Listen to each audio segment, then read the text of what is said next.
Hi there, hope you're having a good day. Welcome back to another video. Time for a recap.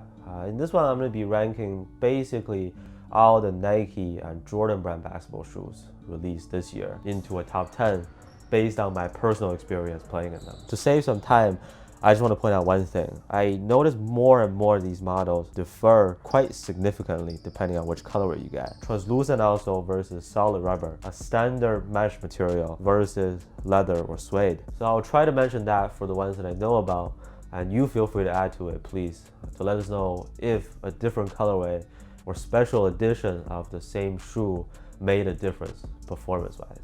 This year's Nike products were kind of meh, to be honest. Like, as I was going through the list, they made a bunch of borderline A-tier performance, let's put it that way. So are they bad? No, but they're very hard to rank. I mean, they've had much better years before. Like 2017 was a big year, Nike and Adidas. Anyways, the rest, 2024 list, if the LeBron 22 is on here, we won't be putting the LeBron 21 or even earlier versions on here. These are the newest releases, most recent versions of their lines. Where are the Kobe's? Let me know if you want to see a video comparing all the Pro Tros they did. I'll do it. Top 10 from Nike and Jordan brand this year. Here we go. Starting off at number 10, I have the Luka 3.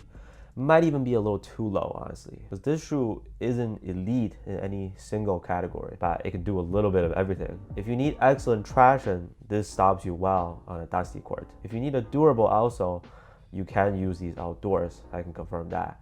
If you're a heavier player who needs something that can hold out well, this upper is sturdy enough, and it's also pretty rifle friendly. The material though, if you were to just hold it in hand, that feels cheap. However, it just works with no major problems. Oh, if you're a beginner, this is easy to use. If you're a seasoned player, this is sufficient for more intense action too. Downsides, I do wish the cushion was a little bit softer. This can be too stiff for some people. By the way, around the 8, 9, 10 spot, they're interchangeable to me.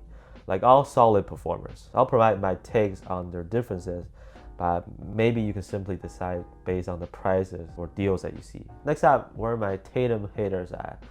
I'm nowhere close to being a Tatum fan, but oh man, do I love his shoes.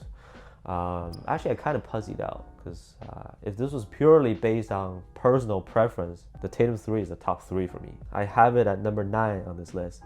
My explanation is that if we were evaluating it by each aspect, like traction, cushion, material quality, and stability, durability, lockdown, it probably sucks on paper. I love it because it gives me an extremely fluid motion on feet. The upper construction of the shoe allows my feet to move around comfortably. Easy to use, just a fun ride. No restrictions coming from anywhere. Step-in comfort is the point that tops a Luka 3 in my opinion, but durability sucks. The upper gets so dirty. Traction is already much improved from the Tatum 1 and 2, but still not excellent. Cushion is meh. It's hard to describe what I really mean until you played in it. Simple and subtle setup that doesn't cause too much soreness or foot pain. That's how I would summarize it, I guess. Coming in at number 8, I have the Book 1. An Air Force 1 that you can play basketball in, a casual sneaker in disguise. I think Nike did a fantastic job with the execution of this model. That feels and sounds like what Booker himself truly wanted. They recently released a lot of dope colorways. Toe box fits very snug, a little bit of a dilemma, because if you were to size up, I'd be worried about heel slippage. So I think true to size is the best option. Otherwise, just like the Luka 3, Freak 6, technically the KDs too, it's a signature shoe made by Formula. A one-piece setup, I like to call it, where you get one zoom unit in the midsole. That's about it. Translucent and solid rubber also both perform well enough on a dusty court. Translucent somehow grit better for me and squeak more on the Book 1. A highlight would be the material used. On colorways where the upper is predominantly leather, it's a nice tumble leather that feels buttery smooth in hand. Great looking shoe, solid choice on court. Number 7, a pretty big disappointment in a sense, LeBron 22. Well, compared to their previous versions, LeBron 20 and 21, they lost that identity created and kind of just went back to everything as it was before. They became heavy again, a good 10 to 15% weight increase. That's like how much I gained during COVID. It is notably heavier, and slower. Traction works perfectly fine against dust, and it is hella bouncy. I'll give them that. I think the 2-part also made it chunkier in general. That mid-foot saddle came as advertised. Stability is excellent on the bright side, but that saddle is rock hard. I see the newest LeBrons to be better off for bigs or those who like to dominate the paint instead of the fast and shifty point guards and shooting guards out there. Well, if you're a security guard, this might work, because if you kick someone with the shoe, I'm sure that'll really hurt. Now, similar to the LeBrons, maybe even bouncier, also expensive. This is, I guess, their most expensive shoe right now, the Jordan 39. I know the complaint, lateral stability, lack of a shank plate, or extensive outrigger, those are legitimate concerns, but it's not that bad to put it down anywhere lower on this list. That would be blasphemy to me. The Jordan 39 is arguably the bounciest shoe I've played in all year. Zoom X is executed perfectly here. Material is nice and cozy, and more durable than the Jordan 38. There's no more sole separation issues. Dust pickup can be a little annoying though. You gotta either wipe it off frequently, or else it might affect the traction performance. And the rubber feels quite soft. I'm not planning to use these outdoors. Everything would be so much more delicious if you can find a nasty deal, which shouldn't be too hard with the holidays coming up. So those are the first 5. 2 possible snubs this year, the 2 Giannis shoes. Both are great options. They will be very popular, I'm sure. But again, the nasty sales that you're gonna see later down the road, those are key. Freak 6, a shoe that does it all, but nothing has changed. Immortality 4, one of the best budget shoes this year. Would I place it above the Lukas, LeBrons, Air Jordans? Of course not. Top 5 now. Moving into the top 5, let me give you a surprise pick. These guys being here, I just want to show you how good of a budget shoe they are. I have the GT Cut Academy or GT Cut Cross at number 5. These two are really the same shoe, except for the more reinforced material. A small upgrade on the upper. The Academy retails for 95 bucks. The Cross is $110. $15 difference. It's up to you if you want to spend 15 bucks more to get a little bit more supportive upper. They're extremely lightweight, minimal, amazing traction against dust. I was just in shock how consistent the grip was ever since the beginning. Easily top 3 best traction on this list. Yeah. I know throwing a cheap one out here is kind of wild, but cost effectiveness is maximized. At first, some of you brag about getting these for like 50, 40 bucks-ish. That's tasty. Number 4, we're staying in the greater than series. I have the GT Cut 3. Released all the way back in January, around the same time as the Academy. Lots of high hopes. To be fair, I think the GT Cut 3 met a lot of the expectations.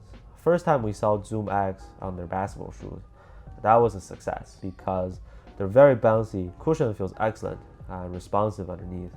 Traction, I'll just say this, dust pickup is an issue, and I think all the colorways I've seen have a translucent also. Material is nice and cozy. Lockdown, I do wish it was more secure. Let me just tell you why this isn't higher on this list. Over time, I did lose some of that bounciness initially. Like this pair I've had for a much longer time, played in it a lot more. The way the heel presses down is just not the same as before, and it won't compare against this all-star pair, which I've probably only used like 2 to 3 times. This one still has a lot of bounce in it. Cushion tends to bottom out after a while, based on my experience. So please keep that in mind. At number 3, perhaps a controversial placement, I have the KD 17. Nothing super impressive about it, but also nothing wrong about it. I don't ever recall another KD shoe being rifle friendly. They've all been narrow, but the 17 is nice and spacious inside. Compared to the 16, which somehow got some hate too. Maybe the cushion would have been so much better if they still did full-length zoom strobo. Yes, one thing you can't deny is that they're popular. 17 I think works in a very similar way, but wider. The quick snap effect in the forefoot, the clean push you get, no mushiness, those are still there. Unpearls look beautiful on the 17. Based on the feedbacks I've seen from the comments, it seems like solid rubber is actually not as good as translucent this time. Interesting. Just thought I'd point that out. Okay, we got 2 more to go. Which other Nike releases haven't shown up yet? You can probably guess already.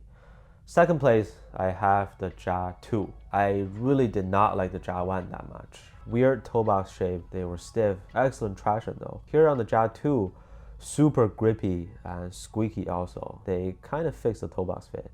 but it's still pretty snug. Cushion, I could somehow feel it. The shoe itself is one of the lightest hoop shoes that dropped this year. So I gotta point out that the super thin material on the synthetic overlays for that preheat pair, that might not be it.